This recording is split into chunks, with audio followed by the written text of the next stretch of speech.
Kalau biasanya orang-orang mikirkan hipnosis itu berarti yang ditepuk tidur gitu ya. Enggak.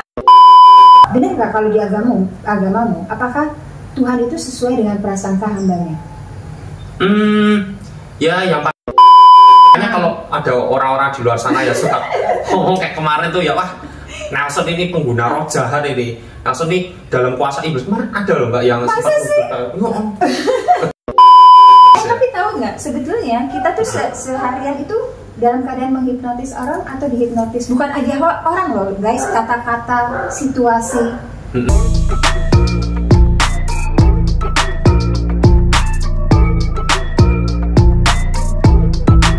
Oke, teman-teman, sebelumnya aku di sini mau kasih tahu teman-teman, untuk teman-teman bisa bantu subscribe, bisa bantu like, dan bisa bantu share video ini ya. Dan pada siang kali ini aku ditemani oleh orang hebat, yaitu nih Master Mika atau biasa aku perkenalkan, aku hipnoterapis Anda gitu, TikTok aku begitu. Ya, nanti bisa buka TikToknya ya guys. Apa nama TikToknya? Mika Vilakotesu. Oke, ya biasa dikenal sebagai Master Mika, atau aku biasa akrabnya memanggilnya Mbak Mika ya. Enaknya mau dipanggil Master atau Mbak ini? Mbak lah. Mbak aja ya. Aku kan bukan Master. Oh, biar kelihatan lebih awet muda juga ya. Lebih awet muda. Master kan kayak sepuh gitu ya. Oke, Mbak Mika. Sebelumnya aku boleh nggak sih ngerti tentang profilnya Mbak Mika dulu? Maksudnya Mbak Mika ini siapa sih? Jadi gini, maksudnya ini ya kenapa aku itu tertarik ke hipnoterapi gitu? Ya jadi sejak kapan nih belajar hipnosis, hipnoterapi, terus Mbak Mika ini sedang menggeluti di bidang apa nih? Kan kalau hipnosis itu kan cabang ilmunya banyak tuh, ada hipno parenting, hipno teaching, hipno metafisika, bahkan supernatural. Ya ini supernatural ya guys, bukan supranatural ya. Supernatural guys, bukan supranatural. Karena kebetulan tuh kemarin tuh aku tuh juga habis dituduh sama orang mbak, katanya ih Nelson ini mentang-mentang suka perform nih kok katanya kok Nelson ini seperti pengguna roh jahat. Waduh kan keji banget ya mbak. Masa sih? Oh, kemarin tuh sempat ada orang yang nuduh aku kayak gitu, wah ini harus diruqyah ini. Nah, di sini kita perlu luruskan juga ya guys, kalau hipnosis itu bukan supranatural ya. Iya, bukan supranatural. Bukan supranatural. Bukan supranatural. Nah, mungkin bisa perkenalkan diri dulu mbak mungkin. Jadi gini loh, aku itu, kita kan sama satu alumni ya, kita tuh Indonesia Hypnosis Center. Jadi kita tuh semuanya, aku dan Nelson itu alumni dari Indonesia Hypnosis Center. Terus aku ambil level 1, level 2, terus level 3 kan. Nah tapi saat ini aku lebih ke yang aku ajarkan itu supaya orang itu melakukan self-hypnosis. Bukan aku yang menghipnotis orang, tetapi orang tersebut menghipnotis dirinya sendiri.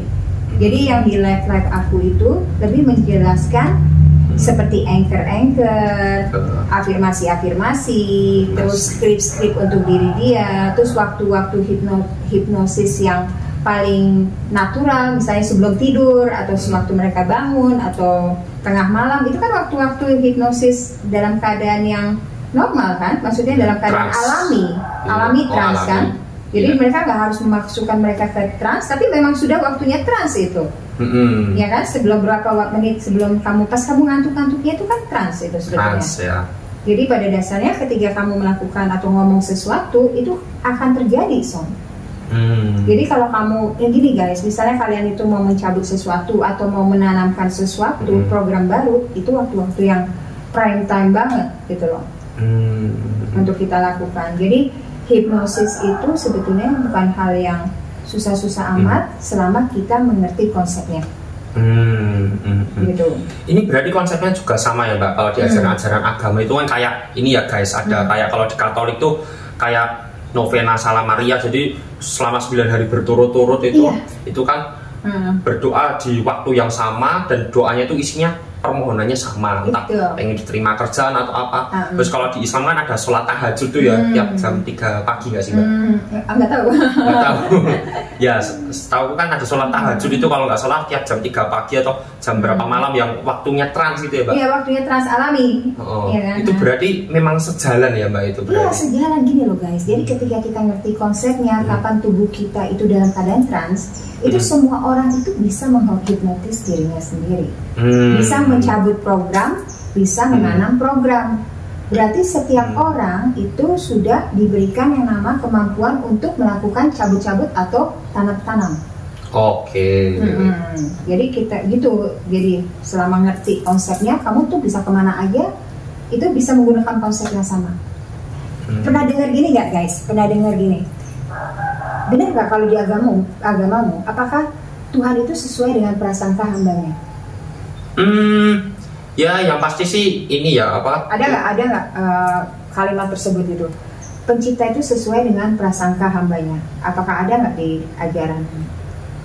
Kalau dalil yang seperti itu sih nggak ada ya, tapi lebih ke di Markus 11 ayat 24 apa gak lupa ya bunyinya gimana, tapi intinya tuh Tuhan itu di situ berkata kalau kita berdoa itu anggap saja kita tuh seperti sudah terkabul doanya, jadi itu nanti akan jadi milikmu. Berarti itu seperti konsep hukum loa. Ya kan? Loa. Itu nyambung kan semuanya kan? Iya. Nah tapi kalau ini kan gini, sang pencipta itu sesuai dengan prasangka hambanya. Berarti kan kalau kita menyangka sang pencipta itu penuh dengan kalau gini hukuman, berarti kita merasa terhukum gitu. Kita akan mendapatkan hukuman-hukuman tersebut. Kalau kita memprasangkakan pencipta itu adalah cinta kasih tanpa batas dan tanpa syarat, otomatis kita juga merasakan bahwa kita itu baik-baik saja gitu loh. Ya kan Pak? Walaupun kita kan hidup itu kan pasti ada up and down-nya gitu kan, ya kan. Tetapi dalam keadaan turun di jurang atau pas lagi naik, kita itu tetap tahu kita tuh akan baik-baik aja hasilnya. Indah pada waktunya kalau orang Kristen bilang. Itu semuanya nyambung gitu. Semuanya tuh kata-kata kayak gitu, itu sebetulnya mainannya kepikiran gue sadar. Iya, jadi apapun yang terjadi pada diriku saat ini itu tetap ada ujungnya gitu loh. Nggak mungkin, maksudnya nggak mungkin kita tuh dalam keadaan yang apa tuh kayak udah ke pojok gitu loh, nggak ada jalan keluar. Pasti pertolongan itu ada. Iya, pasti ada gitu guys. Jadi sebetulnya ketika kita ngerti konsep, kita itu bisa benerin diri kita sendiri. Jadi justru ini malah sejalan ya sama ilmu agama ya. Sama ilmu agama. Menurut kamu gimana? Ya kalau menurutku ya pastinya sejalan ya guys. Pasti ya sejalan sama ilmu agama. Makanya kalau ada orang-orang di luar sana ya suka ngomong kayak kemarin tuh ya, wah Nelson ini pengguna roh jahat ini. Nelson ini dalam kuasa iblis. Kemarin ada loh mbak yang sempat keji banget sih itu. Sempat ada yang nuduh aku kayak gitu. Nah itu tuh sebenarnya nggak bener ya, hoax ya. Tapi kamu tahu nggak? Apa? Kalau orang dihipnotis itu kalau dia nggak izinin, kamu nggak bisa hipnotis loh. Seberapa jagomu? Ya.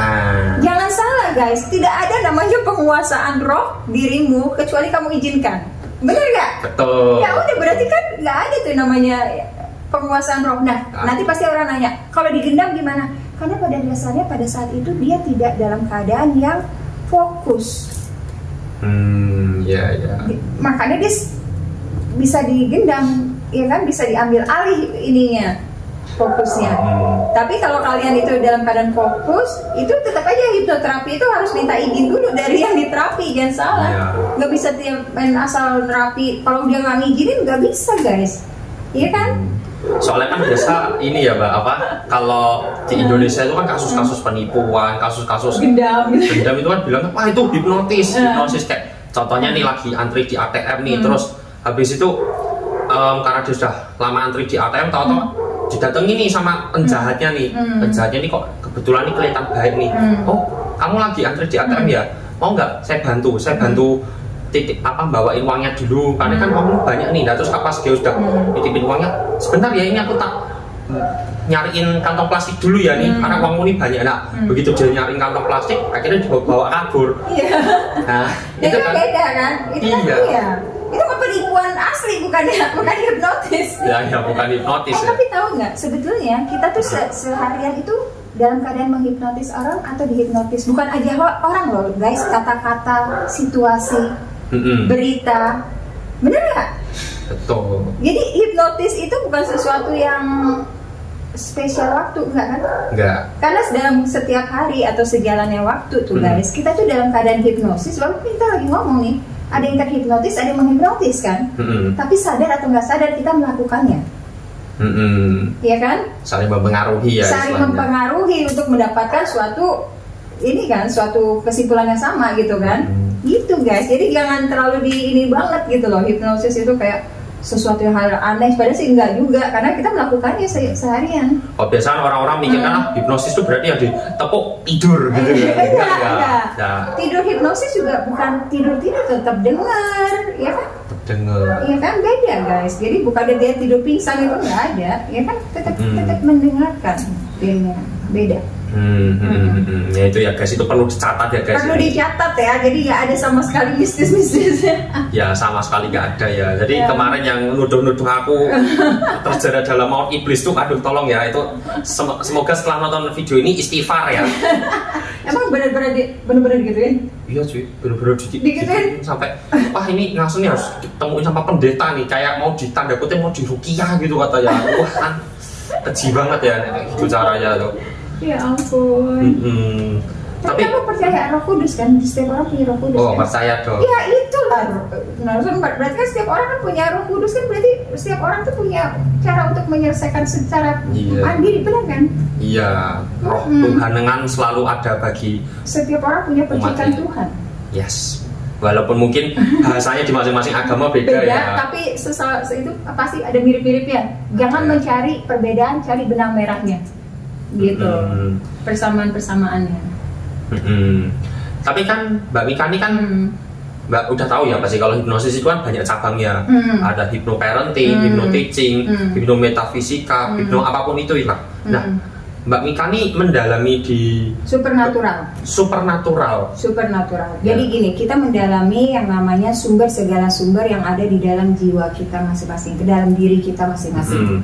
Jadi setiap orang itu oleh Sang Pencipta diciptakan sebagai jiwa bebas yang sudah diberikan, sudah disediakan, benar nggak? Apapun yang kau perlukan sudah tersedia, sudah tersedia.